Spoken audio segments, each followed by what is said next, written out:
Today has been a huge news day for Manchester United. The last 24 hours has been. So, this is your 10-minute Manchester United news roundups. You're up to date on everything. Bruno said no to Saudi. He's spoken out about that. Amorim working on Gyokeres green light. Amorim wants Viktor Gyokeres. Could the deal still be on? Because Arsenal are going for Sesko and Mbeumo deal advancing. You also know there's a few stories coming out about Mbeumo's price and wage demands. And until it's reported by The Athletic, ignore all of those stories. I'm only going to tell you what's relevant on Mbeumo. United are working on the deal. Maybe the plan is to get it done next week while this transfer window is still open because it's going to close again next week. Remember that. We're going to talk about Cunha and Mbeumo, the truth behind that, despite what other reports will put out because they're upset he chose Man United. Goncalo Ramos, the offer that we've been given, the latest on that. Anthony, his situation, Mainoo, Garnacho, Anthony could raise funds, Sancho, and the Bruno truth. So, hello, and welcome back to Alice Talks Football. And I'm going to try and round up all this latest Manchester United news into 10 minutes for you guys. I do apologise, I didn't do a 5:30 live stream. I actually had to have a nap because I'm on about 4 hours sleep and I just wouldn't have been able to function. But throughout the transfer window, I'm trying to do 11 a.m. lives or videos depending on what's on 11 midday-ish lives or videos, 5:30 live stream normally for half an hour, and then in the evening if there's news, the 10-minute roundup. So people that don't want to watch a 30-40 minute live show get all their news in 10 minutes and all the new news. But right into it. So Bruno Fernandes spoke out about Al Hilal this evening. He said there was an opportunity with Al Hilal. The president called me, asked if I wanted to go. They were waiting for me. They were waiting for me to answer. I spoke to Amorim. He did not want me to go. We know Amorim didn't want Bruno to go. He did not want Bruno to go. Man United didn't want to sell me, and they said they don't need the money. But if I had wanted to leave, they would have made it happen.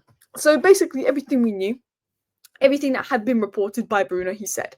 What we knew is that if Bruno wanted to leave, Manchester United weren't going to say no, and they would have happily taken the money from Saudi. But Man United aren't actively looking to sell Bruno, despite them maybe thinking about that money and how it could be used in a rebuild. Amorim didn't want Bruno going anywhere. Now, Bruno considered that offer for a fair bit, and that says to me he maybe had considerations about leaving. But I think part of me, and this is just a guess, thinks that him being in talks with Saudi might have was him trying to see for Bayern Munich or PSG coming from, you know what I mean? Let's see who comes in from, because I think he wants to win trophies. I don't think he cares about money. I think he wants to win trophies. But talking of a player that obviously wants to play in the Champions League, play at the top level, but we'd love at Manchester United, Viktor Gyokeres.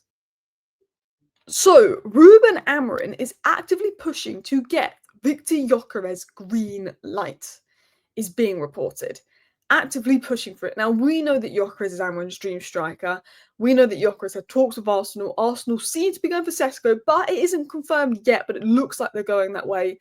And Gyokeres wants England or Spain. There's Juventus interest. He wants England or Spain. Now, Atletico could be one to watch. But Man United, I think with Cunha and Mbeumo, they'd have to sell to make a move for Gyokeres, and it might depend on how long is he willing to wait around. But considering we've got Mbeumo, considering we've got Cunha, if you're Viktor Gyokeres now, I know you want Champions League football, but you've got the manager that made it happen for you. You've got two good attackers to play with. He might be considering it, especially because apparently he would prefer a return to England. So this could be one to watch. What we do know is Amorim has always wanted this reunion with Gyokeres from the start. But that's not going to be easy to reach an agreement. Arsenal are interested. We're going to have to wait and see. But Amorim has a good relationship with Gyokeres. He's pushing for the green light. He's pushing for it. Romano has never said the deal's off. It's not been said the deal's off. So it's one to watch. It might be hard to finance, especially with Sancho coming back, Bruno not going. I think Ben Jacobs said, and I have to say, Ben Jacobs these last 2 weeks has been very good with his information. He said that if Bruno went, I think it could accelerate a deal for Gyokeres or make it more possible. So I don't know. I think it would depend on the finances because we're working on the Mbeumo deal, or Mbeumo as some people call him. I have no idea. Everyone pronounces it differently. One week you're telling me if I say Mbeumo, it's Mbeumo, and if I say it's Mbeumo, it's Mbeumo. So I'm just going to say Mbeumo until someone else says otherwise. But this was said by Romano. Mbeumo has said yes to the Manchester United project. Yeah, David Ornstein broke the bomber last night. I was on the United View when the bomber broke. I don't know if you've seen the clip. We were all just like, Manchester United expected to contact Brentford this week to work on deal to sign Mbeumo. This or next week, Manchester United are working to try and get the deal done for Mbeumo. We need to go to Brentford. We need to agree a price. All of that. We're going to get reports coming out that it's going to be 65 million and Newcastle dropped out because it was too much money. And we're going to get other reports come out that he's going to ask for 300 grand a week. But let's be honest, I reckon Mbeumo will be on about 150k a week. I reckon it'll be 50 million plus 5 million in add-ons, 55 million pounds. And I reckon it will get done. I reckon United will take their time. I reckon, it could be done this week. It could be done next week. There's some suggestions that we're looking to get the deal and get them to sign this and next week, finish that signing. I think it could take a month. I think that's what Manchester United are like. But there's going to be a lot of fake news about, just for me, The Athletic. The Athletic. Don't listen to the Arsenal sources. Don't listen to the Newcastle sources. For me, The Athletic. That's the only source you need to listen to. Because what we do know from, again, a neutral source, a Leyton Orient fan, is that Newcastle did extensively scout Cunha and Mbeumo, but this players did seem destined for United. There's a couple of stories coming out. Look, I reckon Man United probably offered Mbeumo higher wages than Newcastle, and maybe even Arsenal, because Arsenal have Saka, so it's less of a priority.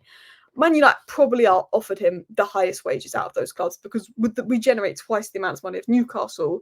So with Newcastle, if they knew they were going to be in the Champions League next season, as in like next season, I think they could offer those wages.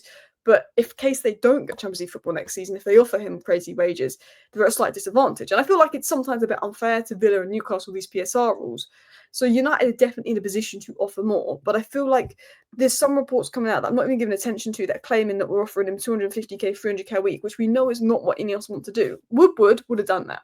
Because Sancho, I think, is on 300k a week, but because of the Champions League cut, is going to earn 225k a week at Man United, which is why we can't get rid of him. But with Ineos, we know that it's very much keep everybody. I think De Ligt is the highest earner of all the signings. I think he's 150k a week from last summer. So I don't think Ineos want to go above 200k a week. Talking of other news, talking of other signings, Manchester United have been offered Goncalo Ramos, and it's one to watch. I think if Gyokeres turns us down, and I think he could go Atletico Madrid, this is definitely one to keep an eye on. I think United would try and do a loan because I think PSG could be open to that. PSG did get him on loan, but I want to talk about the outs. So I saw this. I'm not too familiar with the source, so I put United Truthful. I just saw them put this out. But they said Juventus are interested in signing Antony and had contact. The more clubs interested in Antony, the better. We want 30 to 35 million pounds for Antony. Originally, I wanted 20 to 25, but that's what his loan has done. And I think 30 to 35 million is a fair price because I think his book value is around 26 million as well. So we do want to make a little bit of profit to help us. Betis want him, they're not going to pay up for him. However, I think if Madrid and Juventus bid 30 million, we accept it. I think Betis could all of a sudden have 30 million that they never had. There's interest in Italy, there's interest in Spain. He's suited to those leagues.